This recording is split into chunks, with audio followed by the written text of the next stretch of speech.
আচলতে আমি ভাগ্যৱান মানে যিহেতু আমি এইখন বিদ্যালয়ত পঢ়িছিলোঁ আৰু এইখন বিদ্যালয়ত আমাৰ 1963 পৰা 2023 বৰ্ষলৈকে আমাৰ যিসকল প্ৰাক্তন ছাত্ৰ আছিলে তেখেতসকলক লৈ পেলাই এইখন সমাৰোহ কৰিছে। গতিকে আমি নিজকে ভাগ্যশালী বুলি ক'ব লাগিব। আৰু লগে লগে ইয়াৰ যিটো পৰিৱেশ মানে উখল মাখল যিটো পৰিৱেশ, প্ৰত্যেকে নিজৰ নিজৰ কৰ্তব্যত নিজে নিজে কাম কৰি আহিছে। আৰু আটাইতকৈ ডাঙৰ কথা যে কাইলৈ যিখিনি মানে আমাৰ কাৰ্যসূচী আছে মানে পঞ্জীয়নৰ পৰা আৰম্ভ কৰি পতাকা উত্তোলন, শোভাযাত্ৰা, ভাওনা, যিখিনি কাৰ্যসূচী লৈছে, আৱক্ষ মূৰ্তি উন্মোচন, এই কাৰ্যসূচীখিনিও মানে সুন্দৰভাৱে পৰিচালিত হৈ যাব বুলি ভাবিছোঁ। আৰু বিশেষকৈ ভাল লাগিছে কেলৈ আমি লগ নোপোৱা মানে আমি প্ৰত্যেকেই নিজৰ নিজৰ কৰ্মক্ষেত্ৰত আমি প্ৰত্যেকেই মানে নিয়োজিত হৈ গৈছিলোঁ। কিন্তু প্ৰাক্তন ছাত্ৰ সমাৰোহত যিটো সতীৰ্থ সন্মিলন, যিটো আমি লগ পাইছোঁ, ইজনে সিজনৰ মনোভাৱ প্ৰকাশ কৰিব পাৰিছোঁ। কোনোবা এজনক আমি বহুদিনৰ কাৰণে মানে লগ হেৰাই গৈছিলে যদিও এই অনুষ্ঠানৰ যোগেদি আমি একগোট হৈছোঁ। গতিকে আমি অত্যন্ত সুখী অনুভৱ কৰিছোঁ আৰু নিজকে ভাগ্যৱান বুলি ভাবিছোঁ। সৌভাগ্যৱান। যোৰহাটৰ 122 বছৰীয়া গৌৰৱপূজ্য অগ্ৰণী শিক্ষানুষ্ঠান ৰেৱকান্ত বৰুৱা পাব্লিক হাইস্কুলত প্ৰাক্তন ছাত্ৰ সমাৰোহৰ আজিৰ পৰা আয়োজন। আজি পুৱা পতাকা উত্তোলনৰ পাছতে গৌৰৱাসন প্ৰতিষ্ঠা আৰু নাম প্ৰসংগ কৰা হয়। ইয়াৰ পাছতে প্ৰয়াত প্ৰধান শিক্ষক দুৰ্গেশ্বৰ বৰাৰ সোঁৱৰণিত মণ্ডপ উদ্বোধন কৰা হয়। বিদ্যালয়ৰ মূল তোৰণ উৎসৰ্গা 1991 চনৰ প্ৰাক্তন ছাত্ৰসকলৰ দ্বাৰা কৰা হয়। ব্যুৰো ৰিপৰ্ট, পোহৰ লাইভ 8। এটা স্মৃতি সৌধ, এই গোটেইখিনি আমি উন্মোচন কৰাৰ পাছত 11টা বজাত আমাৰ শোভাযাত্ৰা হ'ব, সাংস্কৃতিক শোভাযাত্ৰা। আৰু তাৰ পাছতে আমি এখন আলোচনী উলিয়াইছোঁ, সেই আলোচনীখন উন্মোচন হ'ব। আৰু তাৰ পাছতে যিটো আমি ইমান দিনে আশা কৰি আছোঁ আমাৰ অন্তৰংগ আলাপ, এই অনুষ্ঠানটো ইয়াত অনুষ্ঠিত হ'ব। 1963 চনৰ পৰা 2023 বৰ্ষলৈকে আমাৰ যিসকল প্ৰাক্তন ছাত্ৰ আছে সকলো আহি এই অন্তৰংগ আলাপত অংশগ্ৰহণ কৰিব। আমি সেইটোলৈকে বাট চাই আছোঁ। আমি বহুদিনৰ পৰা এই কাৰ্যসূচী ভাগ কৰিবলৈ আমি প্ৰচেষ্টা চলাই আছিলোঁ আৰু আমি আজি গৌৰৱান্বিত যে আমি সফল হৈছোঁ। আৰু অহাকালিলৈও সকলোৰে সহযোগত আমাৰ অনুষ্ঠান ভাগি সুকলমে হৈ যাব, আমি ইয়াকে প্ৰাৰ্থনা কৰিছোঁ।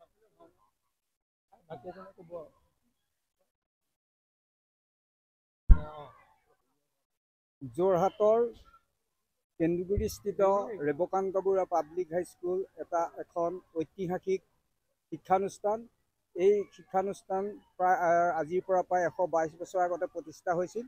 আৰু এই শিক্ষানুষ্ঠানৰ আজি 63 চনৰ পৰা 1923 চনৰ 2023 চনলৈকে আমি ভাৰতবৰ্ষৰ বিভিন্ন তথা অসমৰ বিভিন্ন অঞ্চলত সিঁচৰিত হৈ থকা ছাত্ৰসকলক ইয়াত সমবেত কৰাই আমি এখন প্ৰাক্তন ছাত্ৰৰ মঞ্চ প্ৰতিষ্ঠা কৰাৰ চিন্তা কৰি এই সমাৰোহভাগ আয়োজন কৰিছোঁ।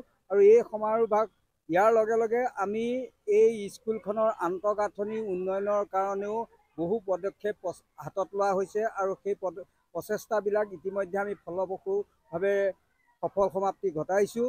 এই স্কুলখনক এখন অসমৰ আগশাৰী শিক্ষানুষ্ঠান হিচাপে গঢ়ি তুলিবৰ কাৰণে আমাৰ প্ৰাক্তন ছাত্ৰসকলে যথেষ্ট কষ্ট আৰু ত্যাগ স্বীকাৰ কৰিছে আৰু তেওঁলোকে আশা কৰিছে যে আগন্তুক দিনবিলাকত ইয়াক শিক্ষা দীক্ষাৰে আন্তঃগাঁথনিৰে এখন অসমৰ ভিতৰত জাকত জিলিকা স্কুল হিচাপে গঢ়ি তুলিবলৈ চেষ্টা কৰিব। আৰু ইয়াৰ লগে লগে আমি এই কাৰ্যসূচীটোত আপোনালোকৰ এই চেনেলৰ যোগেদি প্ৰত্যেকজন প্ৰাক্তন ছাত্ৰকে সানুনয় অনুৰোধ জনাইছোঁ যে শ্ৰমিক, কৃষক যি নহওক, ৰাজমিস্ত্ৰী সকলোকে আমি এই অনুষ্ঠানলৈ আহিবলৈ কৰপতে নিবেদন কৰিছোঁ, যাতে যিসকল ব্যক্তি এতিয়াও আহি অহা নাই বা আহিম বুলি ভাবি আছে আমাৰ এই অনুষ্ঠানলৈ, মই তেখেতসকলকে সানুনয় অনুৰোধ জনাইছোঁ যে তেখেতসকল আহিলেহে আমাৰ প্ৰাক্তন ছাত্ৰ সমাৰোহৰ যি সৌষ্ঠৱ, সেই সৌষ্ঠৱ বৃদ্ধি হ'ব বুলি আমি আশা কৰি মোৰ চমু বক্তব্য সামৰণি মাৰিছোঁ। ধন্যবাদ। ইতিমধ্যে আজি আমাৰ কাৰ্যসূচীৰ শুভাৰম্ভ হৈছে আসন প্ৰতিষ্ঠাৰ দ্বাৰা। আমি আসন প্ৰতিষ্ঠা কৰিবলগীয়া হ'ল এইকাৰণে যে অহাকালিলৈ সন্ধ্যা এভাগি গুৰুজনা ৰচিত নাটক ইয়াত অভিনয় কৰা হ'ব। সেইবাবে ইয়াতে আমি প্ৰথমে আধ্যাত্মিকভাৱে সকলো কাৰ্যসূচীৰে আমি পুৱা আসন প্ৰতিষ্ঠা কাম আৰম্ভ হৈছে। ইয়াৰ পাছতে আমি মণ্ডপটি আমাৰ প্ৰয়াত প্ৰধান শিক্ষক যোগেশ্বৰ বৰা ছাৰৰ নামত উৎসৰ্গা কৰিম। আৰু ইয়াৰ শেষৰ কাৰ্যসূচীটো হৈছে যে আমাৰ যিভাগ তোৰণ, সেই তোৰণভাগ আজি আমি আনুষ্ঠানিকভাৱে মুকলি কৰিম। এইকেইটা কাৰ্যসূচীৰ কাৰণে আজি কাৰ্যসূচী আছে। কালিৰ পৰা মূল কাৰ্যসূচী আৰম্ভ হ'ব। মই সকলো প্ৰাক্তন ছাত্ৰক পুৱা 8টা বজাত আহি বিদ্যালয়ত উপস্থিত হ'বৰ কাৰণে সানুনয় অনুৰোধ জনাইছোঁ। ধন্যবাদ।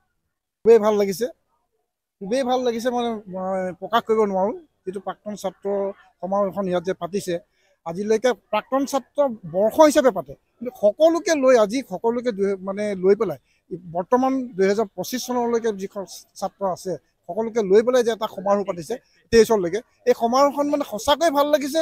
উল্লেখনীয় এখন হেৰি, আৰু সেইকাৰণে নিজে আনন্দিত হৈছোঁ, প্ৰফুল্লিত হৈছোঁ। খুবেই ভাল লাগিছে। এইখন স্কুলত পঢ়ি যোৱা যিটো অৱস্থা আছিলে সেই অৱস্থাৰ পৰা আজি আন্তঃগাঁথনিৰ পৰা আদি কৰি সকলোখিনি উন্নতি হৈছে।